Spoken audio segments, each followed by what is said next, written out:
বাংলা গানের ভুবনে এসেছিলেন তিনি সুরের পাখি হয়ে। তার সুর করা সেসব গানে কণ্ঠ দিয়ে কালজয়ী হয়েছেন অনেক শিল্পী। তিনি ছিলেন একাধারে সুরকার, সঙ্গীত পরিচালক, বেহালাবাদক ও গীতিকার। তিনি আলাউদ্দিন আলী, প্রয়াত কিংবদন্তির পঞ্চম প্রয়াণ দিবস আজ।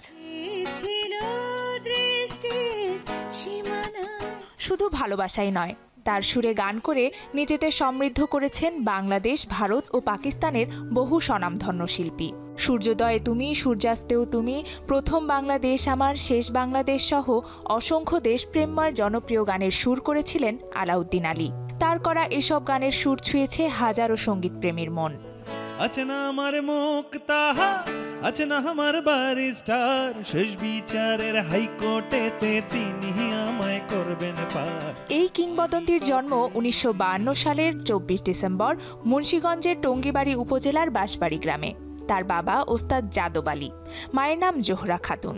১.৫ বছর বয়সে পরিবারের সঙ্গে ঢাকার মতিঝিলের একটি কলোনিতে চলে আসেন আলাউদ্দিন আলী। ৩ ভাই ও ২ বোনের সঙ্গে সেই কলোনিতেই বড় হন এই গুণী শিল্পী। এক হৃদয়হীনার কাছে হৃদয়ের দাম। সঙ্গীতে প্রথম হাতেখড়ি ছোট চাচা সাদেক আলীর কাছে। পরে ১৯৬৮ সালে বাদ্যযন্ত্র শিল্পী হিসেবে চলচ্চিত্র জগতে পা রাখেন।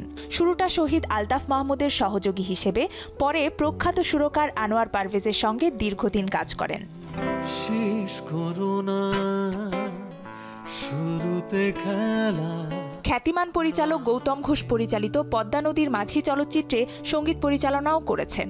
গোলাপি এখন ট্রেনে, সুন্দরী, কসাই এবং যোগাযোগ চলচ্চিত্রের গানের জন্য মোট ৮ বার জাতীয় চলচ্চিত্র পুরস্কার লাভ করেন, যা আমাদের দেশে সুরকার হিসেবে সর্বাধিক। এদিকে বিশেষ এই দিনে বাবার প্রতি শ্রদ্ধা জানিয়ে তার সুর করা ৫টি গান নতুন সঙ্গীতায়োজনে প্রকাশের উদ্যোগ নিয়েছেন তার কন্যা সঙ্গীত শিল্পী আলিফ আলাউদ্দিন ও তার স্বামী ব্যান্ড তারকা কাজী ফয়সাল আহমেদ। গানগুলো গেয়েছেন মাইলসের হামিন আহমেদ, ওয়ারফেজের পলাশ, এলিটা করিম, পুষ্পিতা এবং ব্যান্ড পেন্টাগনের সদস্যরা। জানা যায় গানগুলো ফেসবুক, ইউটিউব সহ সব ডিজিটাল প্ল্যাটফর্মে প্রকাশ পাবে। আজ ৫ বছর হয়ে গেল আলাউদ্দিন আলী চলে যাওয়ার।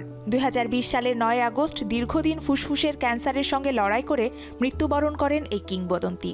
সেই সঙ্গে সমাপ্তি ঘটে বাংলা সঙ্গীতের অবিস্মরণীয় এক অধ্যায়ের। তবে শিল্পীরা চলে গেলেও আজীবন তারা বেঁচে থাকেন তাদের কর্মের মাঝে। যে অসংখ্য কালজয়ী গান আলাউদ্দিন আলী রেখে গেছেন, সেগুলোর জন্য সঙ্গীতপ্রেমীদের মনে তিনি বেঁচে থাকবেন যুগ যুগান্তর।